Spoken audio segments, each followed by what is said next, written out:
Hello everyone. Well, it's been a while since I made a video. I've been very busy, extremely busy. It was hard for me to fit in the time to make a video, but I'm doing it. I'm making a video now. So, what's been in the news? Well, since I last wrote you, this shows how long it's been. There was a presidential debate, and Trump, according to practically everyone, lost the debate to Kamala Harris and came off as a weirdo. He was weird talking about people eating pets. Oh my gosh. And I'll tell you something. I know where that came from. It was J.D. Vance. J.D. Vance started a rumor. J.D. Vance started a rumor, and he said that he created a story. That's the way he made it up. Created a story about Haitian immigrants that were here legally in the U.S. The Haitian immigrants were here legally in the U.S., and he said that they were eating people's dogs and cats. And Trump took it up and ran with it and said during the debate that people's dogs and cats were being eaten and that they were eating people's pets. And I'll tell you something. I have a friend who's a Haitian American, and I do not appreciate hearing this about Haitian immigrants. I don't appreciate it at all. I don't like hearing that Haitian immigrants are eating dogs and cats, and they aren't. They aren't. Well, I take that personally. I take that as a personal affront. And you know who I think is behind it is the elites. They watch me, they know my life, and they take my life very seriously. So they did this just to get to me. I know that sounds crazy, but yeah, they did it to get to me because I have a Haitian friend. And so because I'm friends with a Haitian American, I disapprove of what Trump and J.D. Vance had to say. And Trump allowed Vance to drag him down along with him. He allowed that. He allowed Vance to drag him down along with him. And because of that, because they were serving the elites by saying this about Haitian Americans just to get to me, I am not voting for them. Not. They're under the control of the elites. Even more so than Kamala Harris, they're under the control of the elites. And they do what the elites tell them to do, and they make fools of themselves for the sake of the elites. And the elites are just laughing their butts off. Yeah, the elites are laughing their butts off. They're laughing and laughing. They're laughing their butts off because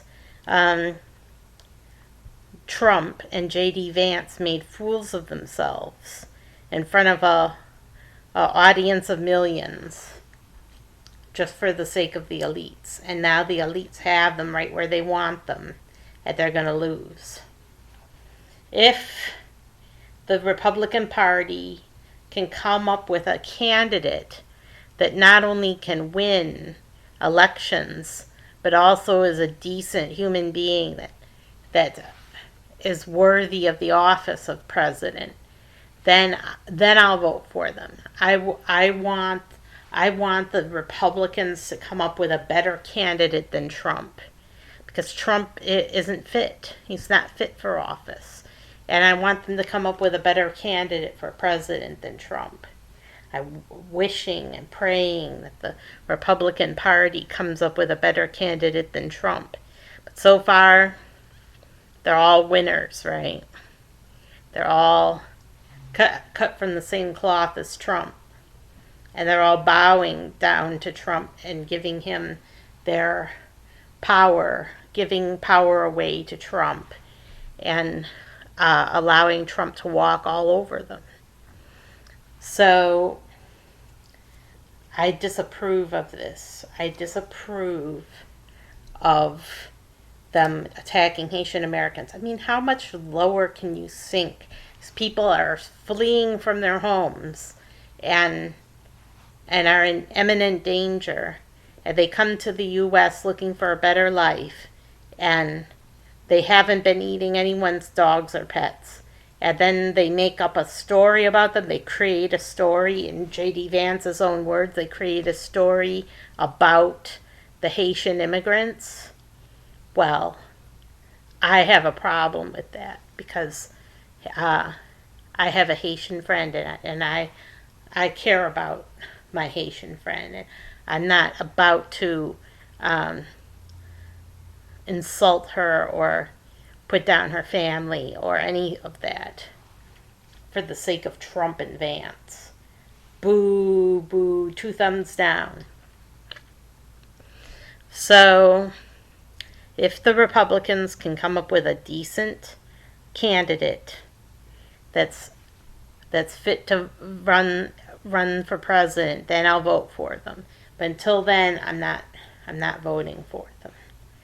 And what else is in the news? Oh, Israel just bombed a bunch of civilians in Lebanon. They put explosives into their pagers and into their cell phones. And they sold a bunch of cell phones and pagers that had explosives in them. And they detonated them all at once. And thousands of people lost their hands, and thousands more were killed. They killed these people with their explosives in their pagers. And I just thought to myself, that's really low. It's really a crass, crude way to take care of your political enemies, is to bomb a bunch of people and give them explosives in their cell phones and their pagers. I mean, the people are really attached to their pagers and cell phones. How could you sink so low as to put explosives into their pagers and their cell phones? And they said that they killed the lead Hezbollah commander. Well, good for you. Job well done. Now, what are you going to do about the thousands of other people that you took out with him?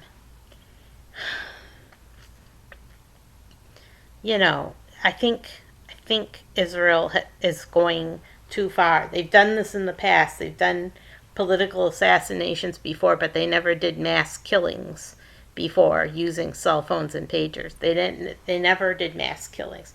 They put explosives inside telephones. I know they have a history of putting explosives inside telephones where they call the person on the phone and there's explosives inside their telephones. Person picks up and says hello, and they detonate it. They've done that before in the past, in the remote past. But they've never done this before where they put explosives into everyone's cell phone and everyone's pager and then detonate them all at once. I wouldn't be surprised if Hezbollah retaliated. I wouldn't be surprised at all. Even no matter how wicked Hezbollah has been or will be in the future, this mass killing technique is really just beyond the pale. And Netanyahu's behind all this. He's giving the green light to all of these heinous acts of warfare against all of their neighbors. And oh my gosh, nobody cares about the Gazans anymore. No one's paying attention to the Gazans or worried about whether they're starving to death or not. Nobody's paying any attention to the Gazans. And so nobody cares anymore. And they closed off the corridor where they were bringing the aid in from Jordan. They closed it off. So now there's no way to get aid trucks in or out except through Israel, and they're not taking aid in or out. I think they're just waiting for all the Gazans to starve to death. I think that's their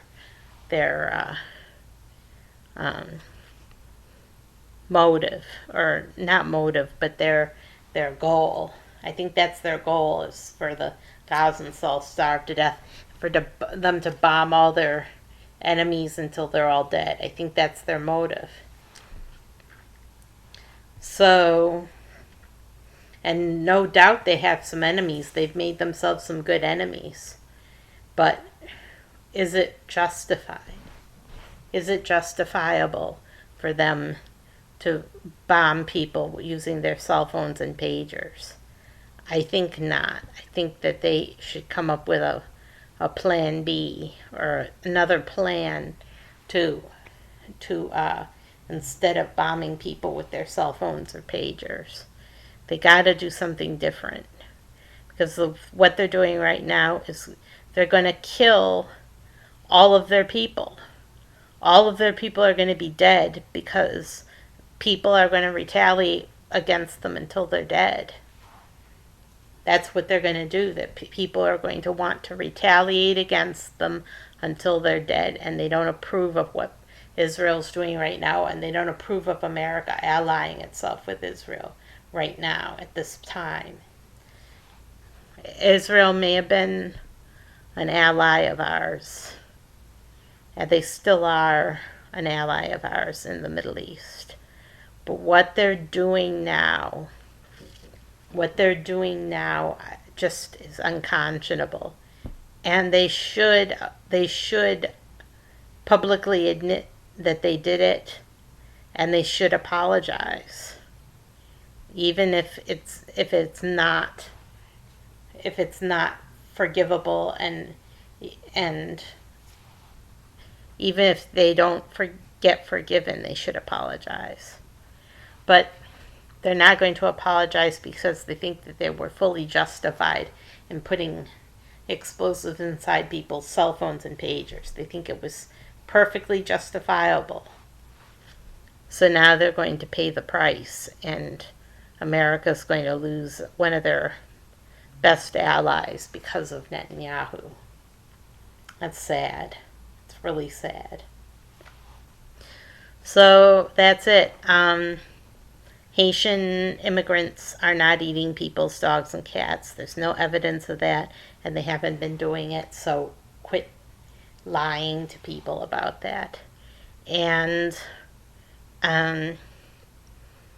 the cell phones and pagers with explosives, don't approve of that either. Boo, I boo on that. I don't like that. So, I'm not going to tell anyone how to vote, because I don't do that. I don't tell people who to vote for, but I'm telling you right now, that we need to vote for someone who's going to bring peace in this world. Whoever that may be that brings peace. We need a peacemaker. Now, I just want to say very quickly tell you about the current events. There's been a wonderful display in the night sky. There was a supermoon, and the harvest moon was a supermoon, and there was an eclipse of the moon. So, eclipse, harvest, supermoon, if you can say that 5 times fast. Eclipse, harvest, supermoon. And it is time for the festival, the Harvest Moon Festival. At the Harvest Moon Festival, we celebrate with baked goods. Yum. Baked goods. All sorts of baked goods. Banana bread, oatmeal muffins, and some oat bran muffins, and maybe some chocolate chip cookies. Yeah, baked goods, so we can enjoy baked goods during the Harvest Moon Festival. At the end of the Harvest Moon Festival, at the very tail end of the Harvest Moon Festival, we have something wonderful. It's Goddess Worshippers Thanksgiving. So if you want to celebrate Thanksgiving twice this year, you have my full permission. No, The Harvest Moon Festival is starting a little late this year because I was having some internet issues. So it's gonna take uh, a week. We'll have Harvest Moon Festival for a week, and it'll be the Harvest Moon. The Goddess Worshippers Thanksgiving will be on the following Friday. So have a great time, guys. Enjoy pumpkin pie and eat whatever you feel like for the Goddess Worshippers Thanksgiving. And I'll see you next time.